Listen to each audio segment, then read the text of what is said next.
My main goal was to build a bike that it had the look of a early Honda, mid-70s Honda, so it had to have that vintage cafe flat track look, but yet it had to perform like the bikes of today.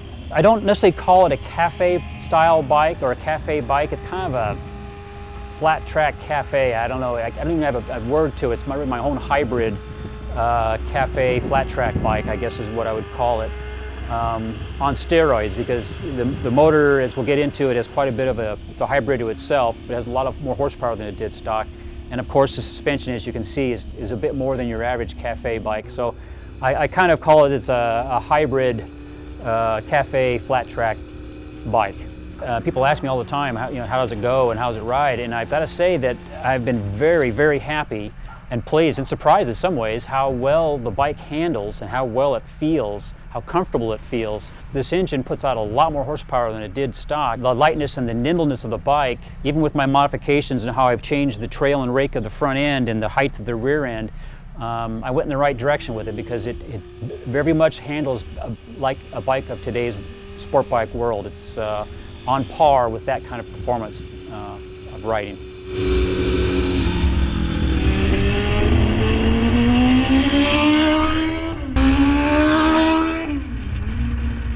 Hi, my name is Gerald Prendergast. We're here in Cypress, California to talk about my 1975 CB550.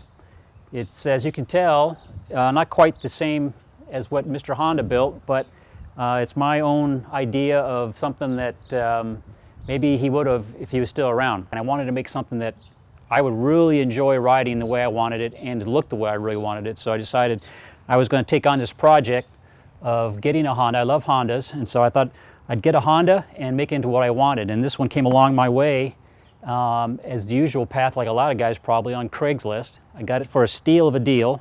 Didn't look like this, obviously, and I got it for $300 from a guy who just wanted to get it out of his yard. That's the usual story. And it was all there, and that's all that mattered to me, mainly the frame and the engine. The front end is off of an 06 Suzuki GSX-R 600. Stock calipers, stock brake pads, stock springs, like I said, stock oil. The front wheel came from my Moto. It's a bare rim with stainless steel spokes. It had a rad hub that I used. That hub assembly is from a YZ450. They're Astra rotors with zero offset rotors, 300 millimeter. Stock, same size as the GSX-R front rotors. I added an upgraded component, the Öhlins steering damper, which is a very nice piece that works with the GSX-R in the stock position. Has a higher level of damping than the stock GSX-R steering damper, and it's completely adjustable by this knob here, so I can vary it as I desire. The headlight of this is the stock headlight dome hub of the CB550. I sourced that from the original motorcycle, but of course I had to adapt it. I couldn't use, I didn't want to use the standard incandescent bulb that came with the motorcycle, so I wanted to put an LED style light in the headlight. So I made my own, sourced these lights from eBay, and I made my own adapter plate in the back of them, reflector plate, and remounted them into the stock Honda headlight. Stock trim, and this is just for more or less for appearance. The grill it's a plexiglass piece of lens on there, so it's nothing real strong. We didn't want to get tagged by a rock or something, so I have this grill on there, not only for looks, but there's a little bit of function in there too. My engine is a CB550 barreled engine with a 650 head. The head's been ported. It's got a megacycle high lift cam, high RPM cam. The bike total CC comes out at 660 with 12.5 to 1 compression. A bit high for street riding. I use avgas in the motorcycle to add a little octane to the fuel, but my future plans for the motor are to reduce the compression on it, so it makes it a little more streetable. Yeah, I'll lose a little horsepower, but I won't have to worry about the gas so much and pinging. It has an aluminum ceramic coated exhaust header. I had it ceramic coated and then I wrapped it with high temp fiberglass black. Functionally, it reduces the heat that comes off the exhaust. It kind of captures that and dumps it out the back. And less hot air in front of the engine, all the better. Added my own custom mount in the back here, and I adapted it to this Moto GP style canister, titanium canister. That, again, I sourced from a guy online in Japan that made them custom. It has a very nice sound. These are Mikuni Carburetors. They're the 30 millimeter Mikuni carburetors, jetted to, of course, to match the engine with your typical K&N style pods. Braking in the rear comes from a CBR1000 RR. It's a 09, so it's the latest CBR1000 rear brake. Again, I modified the frame to accept a mounting for this master brake cylinder in the rear. That's the stock CBR master brake cylinder.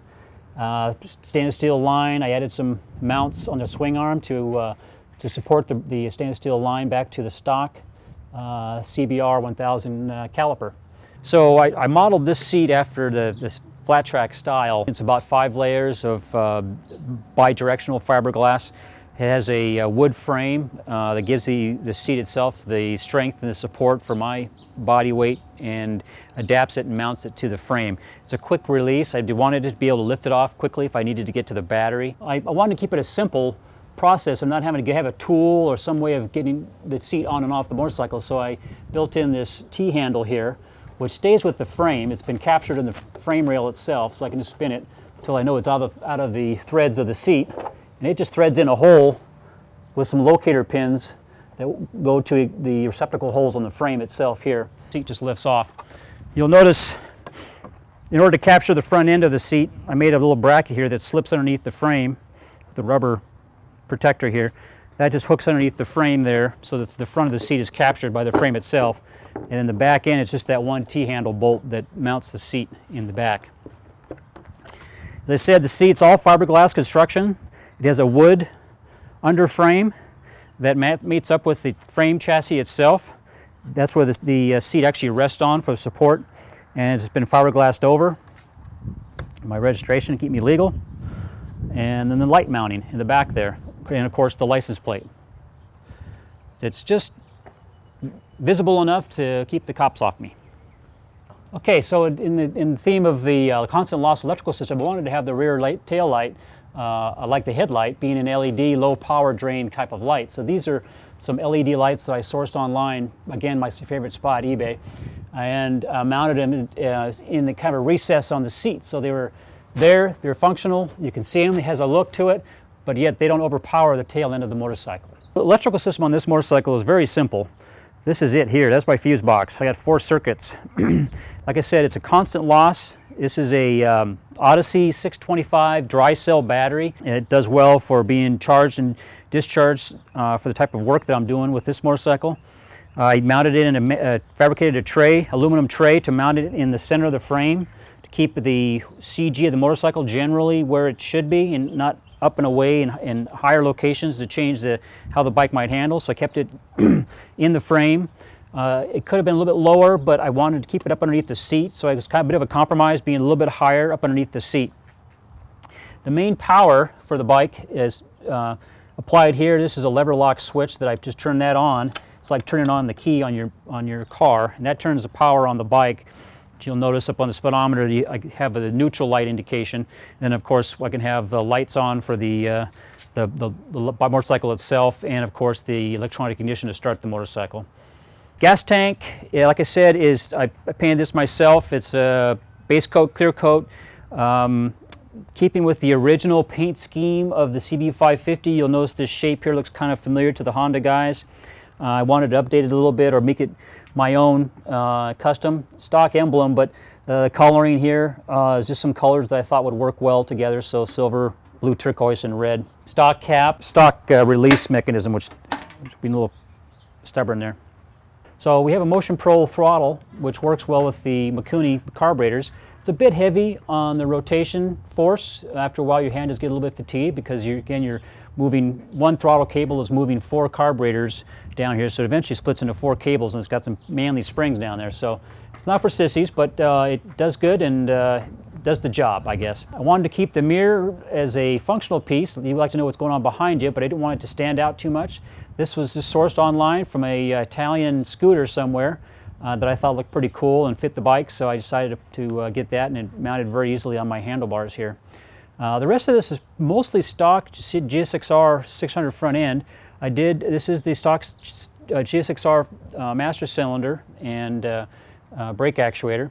The levers are ASV knockoff style adjustable levers for varying their location from the handlebar for comfort. Standard GSX-R adjustments that I've adjusted to my taste here on the front. You'll notice the electronic speedometer. Again, it's an LED unit, draws low power, gives me my RPM, my speed, mileage, and indications of neutral and whether or not the light's on. For the engine, because she's a high-stressed motor, oil pressure gauge, liquid-filled, high-quality oil pressure gauge that just happened to fit in this stock mounting hole for the original GSX-R key.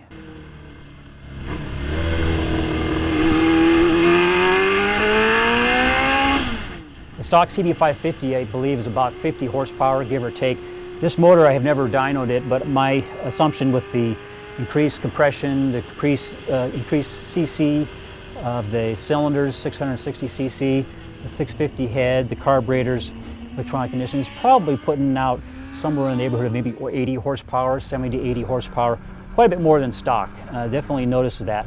Along with the shaving off over 100 pounds on the motorcycle weight, makes for a high-performing motorcycle.